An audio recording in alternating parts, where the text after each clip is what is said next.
Acts of kindness, acts of generosity is how simple it is to make people feel good.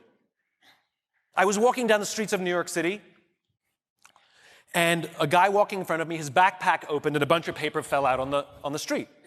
I didn't think much of it. I bent down, I gathered up the papers, handed them back to him, and pointed out that his bag had opened. Now, in our bodies, there's a chemical called oxytocin. Oxytocin is responsible for all the warm and fuzzies, unicorns and rainbows. It's responsible for all the warm feelings and connectedness we have with each other. Friendship, love.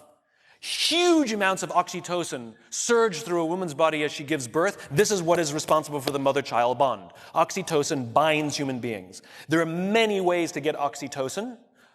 One of them is acts of kindness and acts of generosity. It feels good when we do something nice for someone. It feels good when someone does something nice for us. On this particular day, I did something for someone with no expectation of anything in return. I got a little surge of oxytocin. I felt good. He turned to me and he said, "Thank you.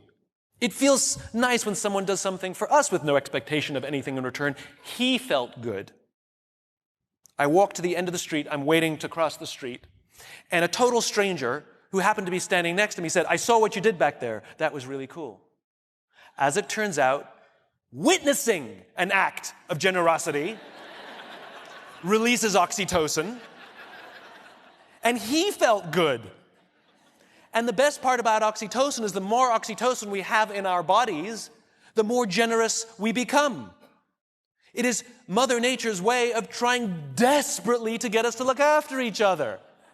I can guarantee you that that man who witnessed what I did something nice for somebody that day simply because he saw someone do something nice for somebody that day.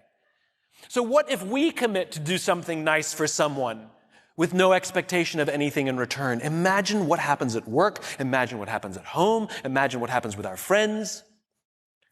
But it must be genuine.